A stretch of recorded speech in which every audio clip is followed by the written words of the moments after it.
Les 7 meilleurs livres de randonnée, les 7 meilleurs livres d'aventure que j'ai lus dans ma vie. Bonjour les amis, bonjour et bienvenue sur cette nouvelle vidéo. C'est David, c'est un plaisir de vous accueillir aujourd'hui. Malheureusement, pas dans la nature parce qu'on est en pleine période de confinement.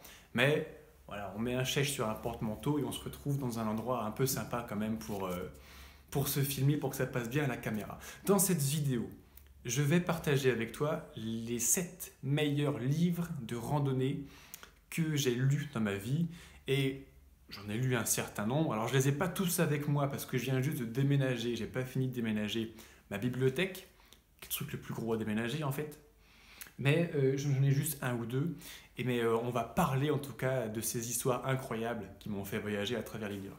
Alors les livres, c'est vraiment un outil superbe pour voyager parce que quand tu ne peux pas t'évader toi-même dans la nature, il y a des gens qui l'ont fait et qui ont raconté leur histoire dans des livres et ça te permet de pouvoir t'évader même si tu es coincé, notamment en période de confinement, mais pas que, bien entendu. Alors, je vais te parler des 7 meilleurs livres et on va commencer, et j'ai gardé le meilleur pour la fin. Mon petit coup de cœur, le meilleur livre que j'ai lu de ma vie, qui est à la frontière du réel. Je l'ai gardé pour la fin, donc on en parlera du coup à la fin de cette vidéo. Le premier livre dont je vais te parler aujourd'hui, c'est d'un auteur, on va en parler pas mal, je ne te le cache pas, il y a plusieurs de ses livres dans cette série, dans cette sélection des 7 meilleurs livres. Je vais te parler de Mike Horn. Mike Horn, c'est un aventurier sud-africain. Alors déjà, un grand sportif de haut niveau, suractif, en permanence en train de bouger, courir, etc. Au service militaire, il est parti officier dans les forces spéciales, faire la guerre dans la jungle contre l'Angola, etc. Donc il a toujours été au top niveau physique. Et en fait, après la guerre, il est revenu dans la vie civile. Il a commencé à faire fortune en fait dans l'import-export, dans un pays en embargo. À l'époque, on se situe dans l'Afrique du Sud, en plein embargo à cause de l'apartheid. L'import-export, du coup, ça paye super bien. Et il fait partie voilà, de la jet set blanche de Johannesburg. Bling bling, on va dire, la jeunesse dorée. Et à 26 ans, il se dit, putain, mais tous ces millions de dollars sur mon compte en banque, ma grosse bagnole, ma grosse voiture, eh ben, il s'est rendu compte qu'il s'emmerdait ferme, Mike Horn. Donc, il a donné tout son pognon à ses proches, ses amis, sa famille. Il a gardé 1000 dollars. Il est parti avec un sac à dos à l'aéroport. Et il a pris le premier avion qu'il a pu prendre. Et là, il a fait ce grand cap dans sa vie. Il a commencé seulement à vivre en extérieur, à vivre de l'aventure. Alors, au début, il a fait un peu de rafting. Il a fait l'espèce de grosse luge des rivières dont je m'en souviens plus, du parapente, etc. Et en gros, il fait une première expédition dont malheureusement il n'a pas écrit de livre, qui est, accroche-toi, la descente de l'Amazone à la nage dans un hydrospeed. Voilà, cette fameuse espèce de luge pour descendre le torrent. Alors bon, 7000 km à la nage, il trouve ça sympa, mais ça lui donne une idée. Il se dit, putain, mais qu'est-ce que je pourrais faire? Et là, c'est son premier livre, avec cette expédition, Latitude Zéro. Le concept de Latitude Zéro, c'est faire le tour du monde sur l'équateur, à contre-vent et à contre-courant. Personne ne l'a jamais fait, du moins personne n'en est revenu vivant, parce que ça implique quand même... Alors du coup, il est fait évidemment sans assistance et sans moyens motorisés. Et ça implique de traverser 3 océans, l'Atlantique, le Pacifique, l'Indien, 3 continents, l'Amazonie, l'Asie du Sud-Est et l'Afrique. Ça fait une belle balade. Ça fait une balade de plus de 40 000 km en fait, hein. Donc c'est quand même assez sympa. Et notamment la traversée de l'Amazonie, 5000 km dans la jungle à contre-courant. Ça, sur l'équateur, personne ne l'avait encore fait. Et il va se lancer dans son aventure. Il va s'immerger, pour le coup, totalement dans la nature. Qui dit équateur dit forêt équatoriale, donc c'est de la jungle en permanence. Soit il est tout seul sur son bateau, sur son petit voilier pendant des mois, soit il est tout seul pendant des mois dans la jungle à la traversée. Alors, piqûres de scorpions, serpents, manger les singes, les fruits, tout ça. Il va vraiment s'immerger à 100% dans la nature. Mais ce qui est très amusant avec ce Mike Horn, et assez touchant, je trouve, c'est qu'il dit, en fait, le plus compliqué, une fois qu'il arrive, il fait le tour du monde, il revient et dit, c'était pas si difficile que ça. Le truc le plus difficile que j'ai rencontré, ce sont les autres êtres humains que j'ai croisés sur mon chemin. Il s'est fait attaquer par les FARC dans la forêt amazonienne. Il s'est battu avec les tigres tamouls en Asie du Sud-Est en pleine guerre civile. Il s'est fait capturer par des miliciens congolais, donc le Congo en pleine guerre civile également. Donc voilà, il a failli se faire exécuter 3 fois de suite par des petits chefs de guerre locaux. Et puis bon, un homme blanc dans la jungle congolaise, amazonienne ou asiatique du Sud-Est, ça passe pas inaperçu. En plus, quand tu es un aventurier, généralement, moi je sais que quand je pars marcher 5000 km, au bout de 6 mois, j'ai une barbe comme ça, les cheveux comme ça, tu pues la crasse à 50 mètres, tu as les vêtements déchirés, tu passes pour, effectivement, pourquoi pas un espion derrière les lignes ennemies, etc. Donc ça l'a pas facilité dans ses contacts avec les humains, avec ce type d'humain-là, du moins. Ça, c'est son livre Latitude Zéro.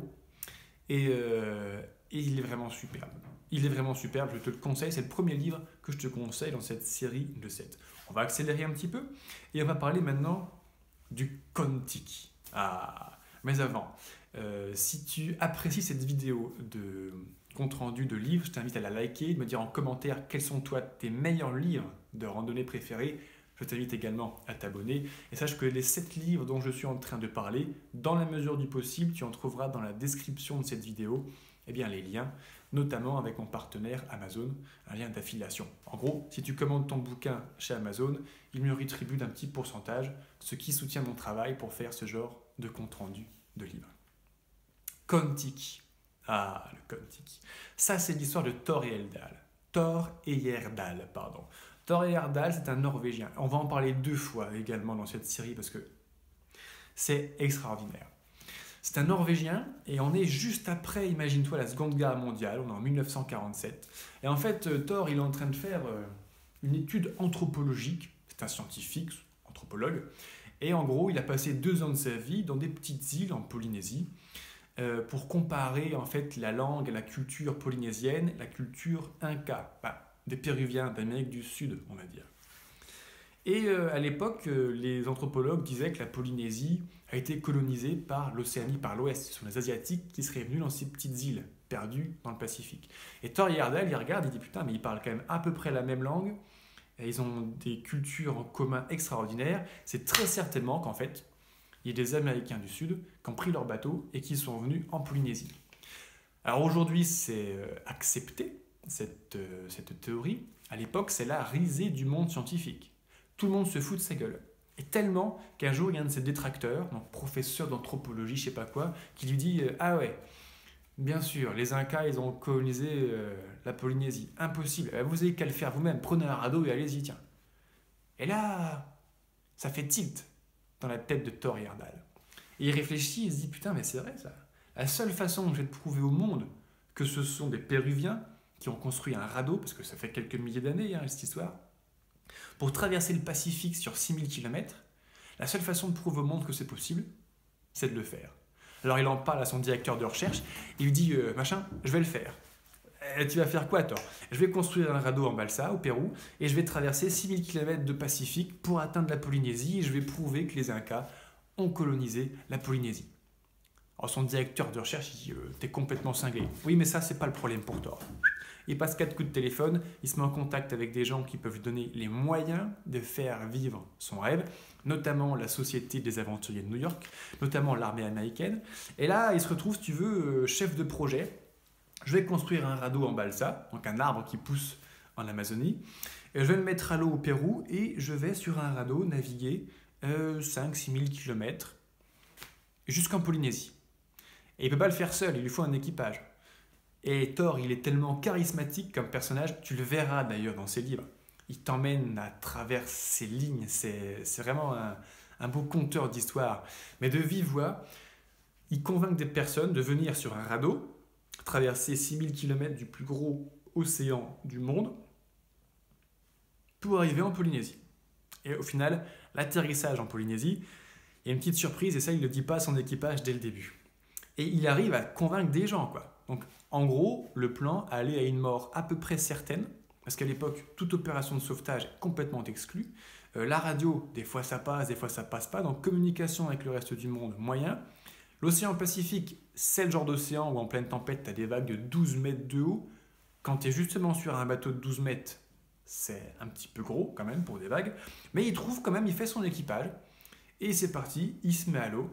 Et là, pendant plusieurs mois, tu as une bande de Norvégiens et un Suédois sur un petit radeau qui traverse l'océan Pacifique. Alors, c'est extraordinaire parce que l'océan Pacifique, quand il est calme, c'est une mer d'huile à perte de vue. Mais quand il est déchaîné, c'est des vagues plus hautes que ton bateau. Et également, des fois, alors, en 1947, en plus, la nature était encore assez bien préservée, l'océan était beau, il n'y avait pas ce continent de plastique dégueulasse qui flotte au milieu de l'océan Pacifique, l'eau était encore assez pure, il n'y avait pas de traces de mazout partout. D'ailleurs, il a fait d'autres expéditions par la suite, et il a vu la dégradation en quelques décennies en fait, de nos milieux océaniques. Mais là, en 1947, l'océan est encore parfaitement pur, donc tu as des bancs de poissons volants qui sautent, qui tombent sur le pont. En gros, le matin, le premier qui se lève, il ramasse les poissons volants, il allume le petit barbecue et c'est parti. Et ils ont mangé du poisson, ah je sais plus, ils ont mangé les trucs qui sortent de l'océan, du plancton. Voilà. Ils ont essayé de se nourrir de plancton pour certains d'entre eux, etc. À bord, il y avait quand même un Norvégien qui n'aimait pas le poisson, ce qui est un peu un comble pour un Norvégien.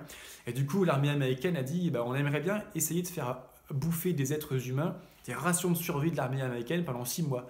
Voir si les gens meurent du scorbut ou s'ils survivent quand même. Donc il y en a un dans l'équipe, il bouffe que les rations de survie de l'armée américaine tous les jours, pendant que ses petits copains se font des barbecues de baleines, de requins grillés, de poissons volants en permanence. Des baleines, des bancs de baleines entiers, à perte de vue, des milliers de baleines qui sortent de l'eau partout autour de ton petit radeau. Ils font la rencontre avec un requin-baleine de 18 mètres de long. Il est plus grand que leur radeau, le truc. Et c'est aussi l'occasion de traverser le Pacifique sur un radeau, c'est aussi l'occasion de pêcher le requin à main nue, etc., etc. Et à la fin de l'histoire, je ne vais pas tout raconter bien sûr, à la fin de l'histoire c'est extraordinaire parce qu'il y avait une petite surprise. En fait, un radeau, quand il arrive en Polynésie, il faut qu'il franchisse la barrière de corail.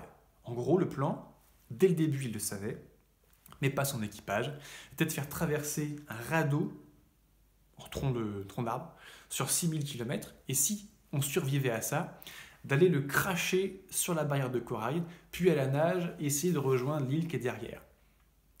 Alors, ils pulvérisent leur bateau en arrivant, ils arrivent à sauver le matériel, ils prennent ce qu'ils peuvent, ils arrivent sur une plage, et là, t'imagines un petit peu l'ambiance, quoi. Après 5 ou 6 mois tout seul, sur le bateau. Nous, on se plaint des fois, confinement, machin, sur un bateau de 30 mètres carrés, à 6, pendant 6 mois, où tu prends ta douche, tu fais caca devant tout le monde en permanence, aucune intimité. Quand tu redébarques sur la terre ferme, sur une petite île, tu respires, quoi. Et là, pour le coup, en termes de terre ferme, c'est petite île de sable blanc, cocotier. Et puis il y a des pêcheurs qui arrivent, parce qu'ils retrouvent des bouts de bateau cassés partout, ils les retrouvent, ils les ramènent au village. Et puis là, c'est la fête, on leur met des colliers de fleurs autour du cou. Hein, tout le monde est gentil, tout le monde vit à moitié à poil là-dedans, on danse autour du feu toute la nuit. Donc c'est vraiment la grosse fiesta pour eux, ils doivent passer un sacré bon moment. Et l'aboutissement de tout ça pour Thor Heyerdahl, parce qu'il vient de prouver que oui, c'est possible de traverser le Pacifique sur un petit radeau. Et il rencontre le chaman, l'ancien du village, le mec qui a eu le recueil de la tradition orale depuis des générations et des générations. Et le chaman lui dit « Thor, c'est marrant ce qui vient de se passer, parce qu'il y a des milliers d'années, mes ancêtres, ils sont arrivés sur un bateau, exactement comme ce que tu viens de faire. Et ça, c'est la cerise sur le gâteau de cette histoire. C'est l'histoire de l'expédition du Kon-Tiki, absolument extraordinaire. Tu trouveras le détail un petit peu en description de cette vidéo. On va essayer d'accélérer un petit peu parce que je pense sinon qu'on va passer toute l'après-midi ensemble. Je ne taris pas, je pourrais te parler des livres d'aventure comme si je les avais vécus moi-même pendant des heures. C'est pas le sujet, il ne faut pas qu'on aille non plus trop loin et trop longtemps. Ah oui, un troisième auteur que j'apprécie beaucoup également, français, c'est Sylvain Tesson. Sylvain Tesson, alors déjà j'adore sa personnalité. Parce que Sylvain Tesson, tu le vois sur un plateau télé, vraiment très bourgeois, parisien, intellectuel, lettré, distant, voire on peut prendre un petit peu hautain, même son caractère, ce qui est normal pour ces gens, pour ce type de personnalité, on va dire. Et tu le vois sur un plateau télé, faut un bac+8 en lettres pour comprendre ce qu'il dit, quoi. Et le mec, en fait, la moitié de son temps, il part traverser la Sibérie, l'Himalaya, la France. Il part marcher avec son petit sac. D'ailleurs, en termes de marche ultra légère, Sylvain Tesson, extraordinaire. Et il revient, il en écrit un bouquin, de quoi financer son prochain voyage, et en gros, il y retourne. Il a fait presque que ça de sa vie. Et Et c'est marrant parce qu'il y a cette double personnalité de l'intellectuel également randonneur. Donc un homme complet, ce cher Sylvain Tesson, j'ai vraiment une grande admiration pour lui. Et dans l'ouvrage que je vais te présenter, La marche dans le ciel, 5000 km à travers l'Himalaya. Ah, tout est dans le titre, ça sonne bien, sauf qu'il ne l'a pas écrit seul, et c'est aussi une des originalités de ce livre. Sylvain Tesson, il a écrit plein de bouquins, La marche dans le ciel, L'Axe du loup, Sur les chemins noirs, qui sont très très bien, mais celui-ci est particulier parce que déjà c'est le premier que j'ai rencontré de Sylvain Tesson, et en plus il l'a co-écrit avec Alexandre Poussin, qui également, ils sont amis, et ils ont fait cette aventure de traverser l'Himalaya ensemble. Alexandre Poussin, de son côté, il a également traverser l'Afrique ou Madagascar, je ne sais plus, sur un chariot à bœuf avec ses gamins. Enfin, partir sur les chemins, c'est aussi une grande partie de la vie d'Alexandre. Et là, les deux compères ont écrit un livre à deux sur une seule aventure. Alors, traverser l'Himalaya, si tu veux traverser l'Himalaya dans le sens de la largeur déjà, bon courage, parce que tu as forcément un passage à un col à 5005, mais eux, ils ont décidé de traverser dans la longueur. Donc, ils partent d'un côté, de l'autre. Je crois qu'il fait 5000 km, plus de 100 000 mètres de D+, près d'une centaine de cols, près d'une centaine de franchissements de rivières à gué. Parce que quand on fait une petite randonnée en Europe, on ne s'en rend pas compte, il y a des ponts partout. Va dans l'Himalaya, où parfois il n'y a pas un humain qui a posé le pied dans une petite vallée, tu arrives près d'une rivière, voilà, tu enlèves les chaussures, il faut trouver un point de passage, il faut traverser avec les bagages, etc. D'ailleurs, en Europe, tu peux le trouver quand même. Je reviens d'il y a quelques mois de mon expédition Paris-Cap-Nord. Et du coup, toute la Scandinavie, les 3000 km de Scandinavie, tu as beaucoup de passages de rivières à gué. Donc, c'est une partie très intéressante, très amusante. Et pour le coup, pour être au contact de la nature, les pieds dans l'eau froide, c'est vraiment super. Mais passons, parce que Sylvain et Alexandre, ils ont coécrit ce bouquin. C'est-à-dire qu'un chapitre, c'est Sylvain Tesson qui l'écrit. Le chapitre d'après, Alexandre Poussin. Et alternativement. Ce qui fait que c'est une aventure extraordinaire. Et tu as la vision des choses en fait sous les deux angles de vue. Donc c'est super marrant parce que ça donne quelque chose comme Sylvain qui part en courant en plein dans la pente en hurlant « Il y a un ours, putain, il y a un ours !»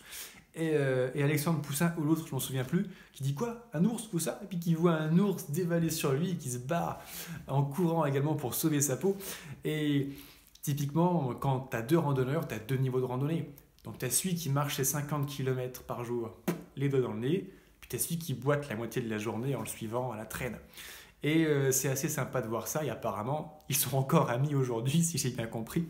Donc ça s'est bien passé, cette histoire de 5000 km à tous les deux. Et pour augmenter la performance d'ailleurs de leur challenge, le tout dans un climat de guerre, le Pakistan en guerre, au Cachemire, la Chine qui envahit le Tibet, etc. Donc ils ont passé des frontières entre des groupes de sentinelles armées, mitraillettes au poing, quoi. Ils sont allés jusqu'au bout de leur idée. Et il y a très certainement quelque chose de philosophique, voire spirituel derrière. Les frontières, on les emmerde. Et tous ces gouvernements fascistes qui veulent vous esclavagiser avec des mitraillettes, des chars et des barbelés, on les emmerde. Très subversif ce cher Sylvain Tesson. Un nouveau livre également, on arrive au 4e livre de cette vidéo, ça avance, ça avance.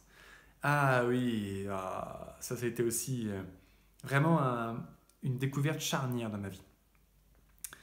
On revient avec Mike Horn, le conquérant de l'impossible. Alors après Latitude Zéro et son tour du monde sur l'équateur à contre-vent et à contre-courant, je crois qu'il en avait un petit peu ras le cul de se faire manger par des moustiques 140 fois par jour, et donc il a décidé de faire le tour du monde, mais cette fois-ci sur le cercle polaire arctique.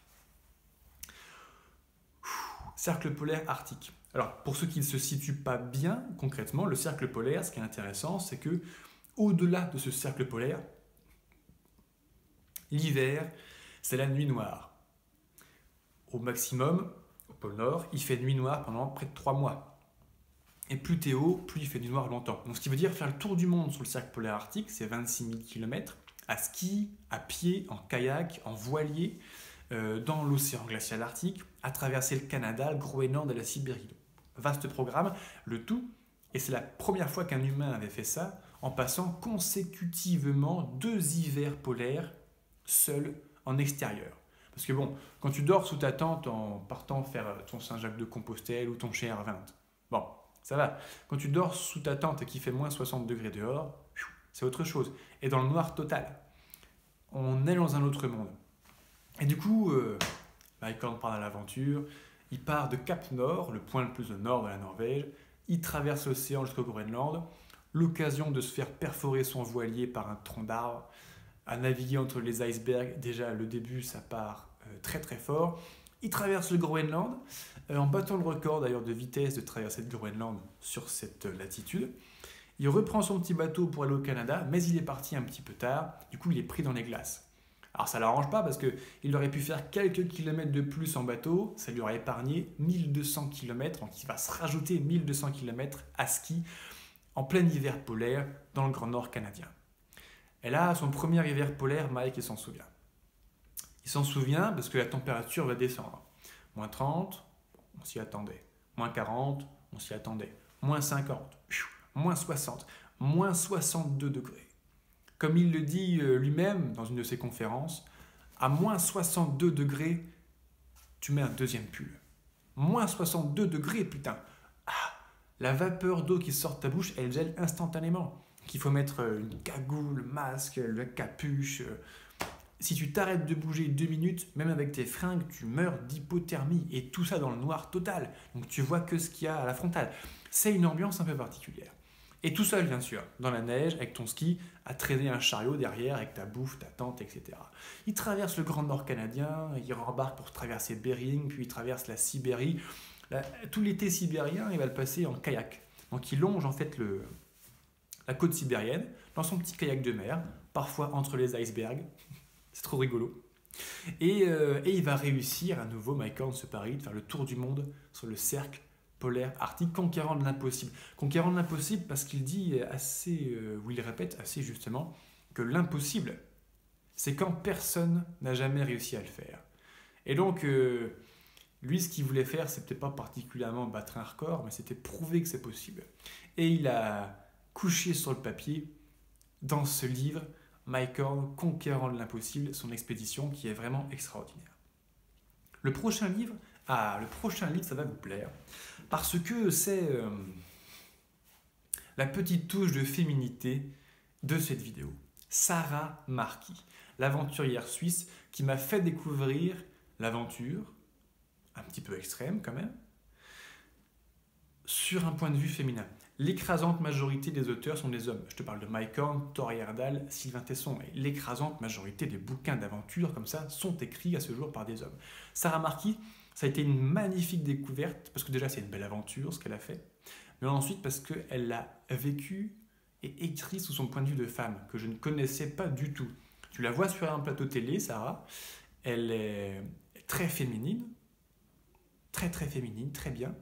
Et tu la vois à l'aventure, elle s'habille en homme, elle en chie dans des hivers sur le désert de Gobi, près de Baïkal, à moins 30, moins 40 aussi. Elle traverse l'Australie à plus 45. Donc, c'est vraiment intéressant.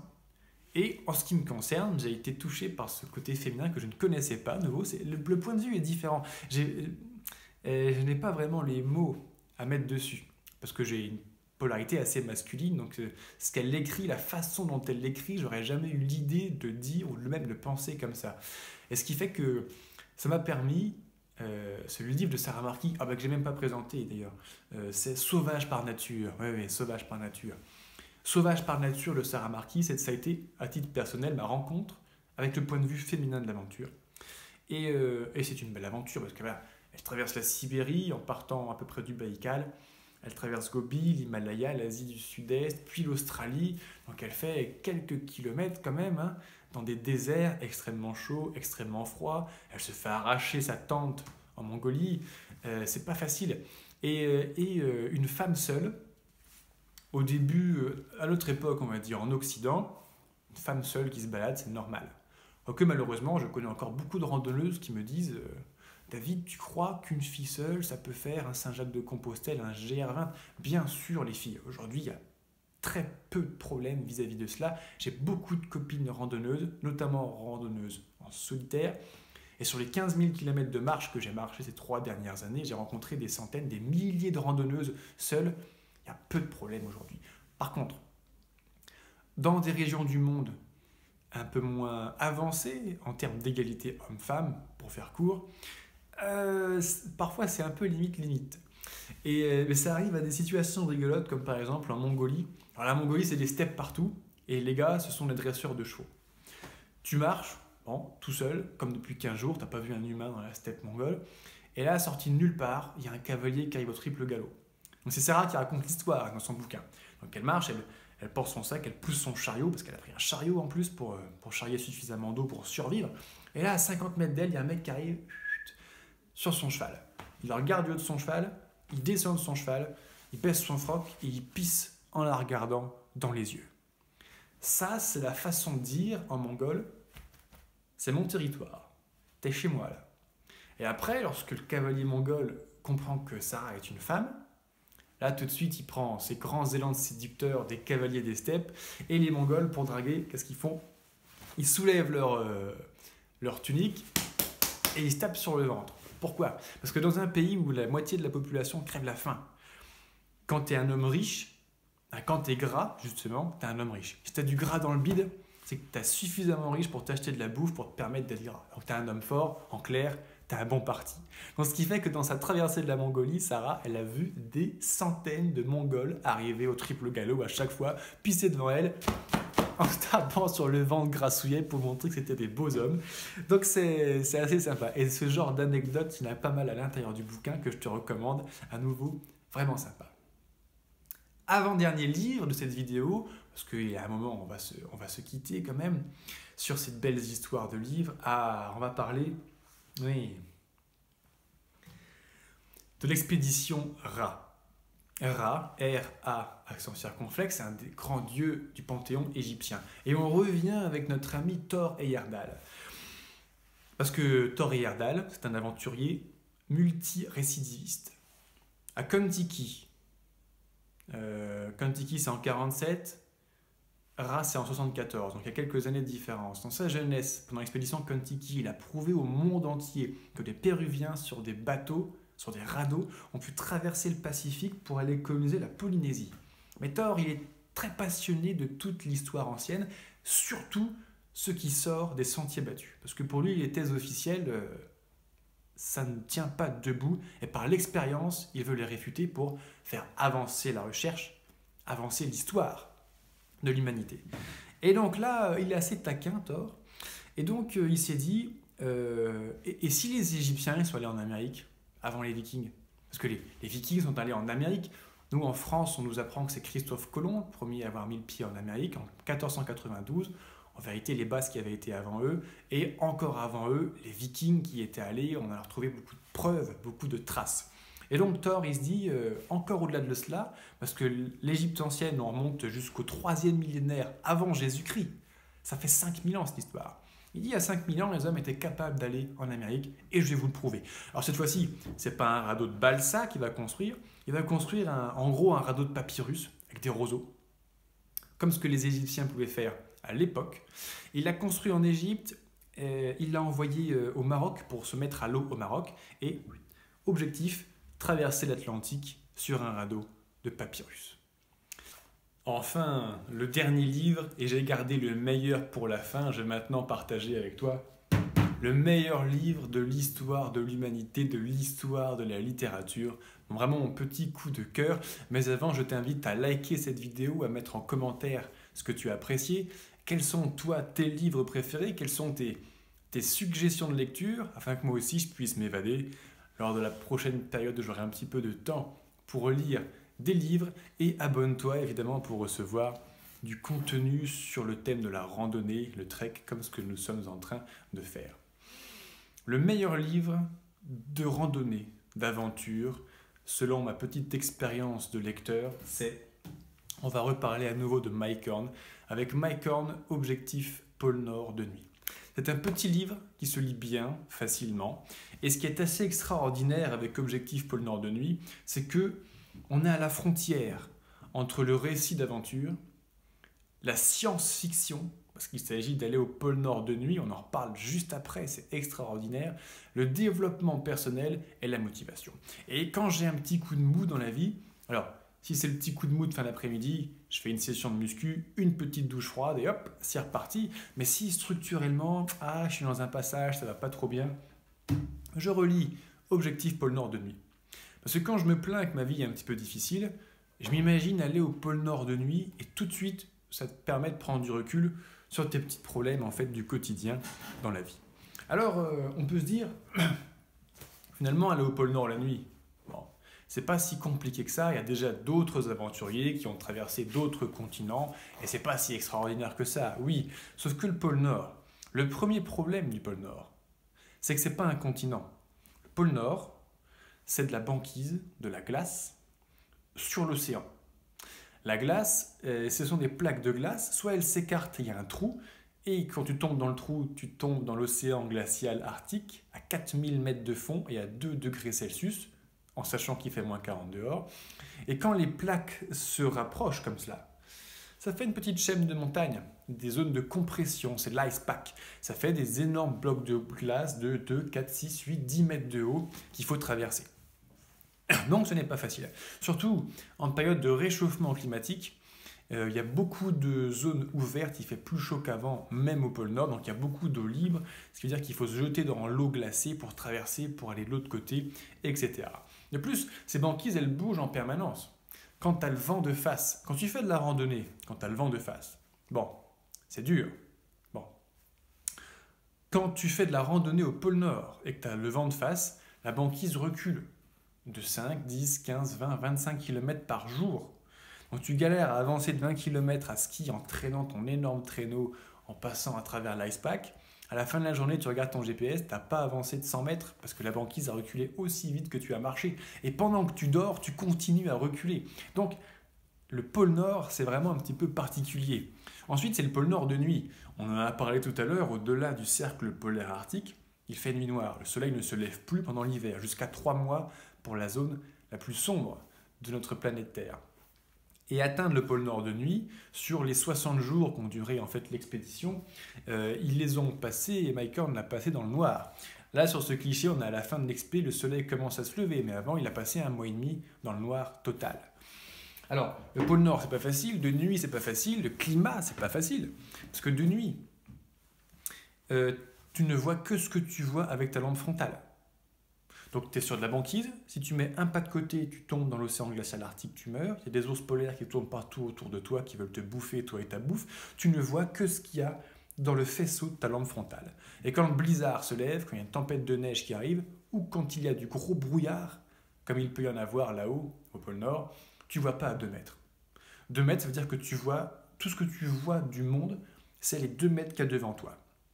Quand tu regardes derrière, tu vois que la ficelle qui te relie toi à ton traîneau, tu vois même pas ton traîneau qui contient, et pourtant tu le sens, hein, il est lourd, il contient toute ta nourriture, ton fuel, tes vêtements, ta tente, etc. Tu le vois même pas en visuel, tu vois même pas ton coéquipier.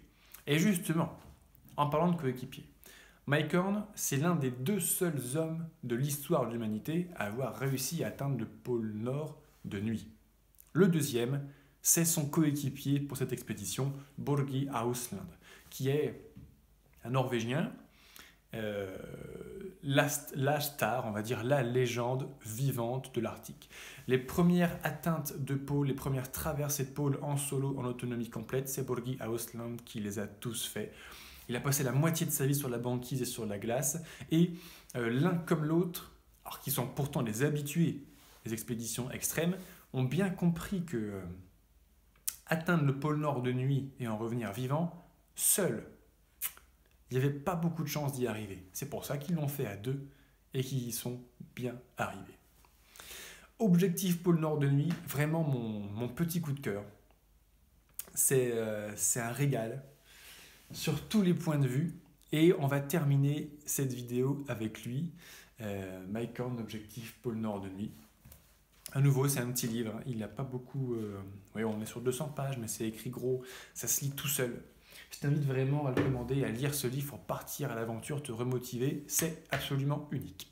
Voilà, je te remercie d'avoir regardé cette vidéo. En rentrant dans le détail, on aurait pu passer des heures ensemble.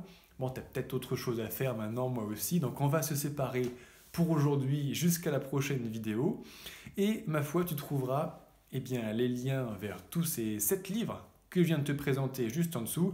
Je te souhaite eh bien, la force, la foi et le courage de traverser le petit moment difficile que nous traversons.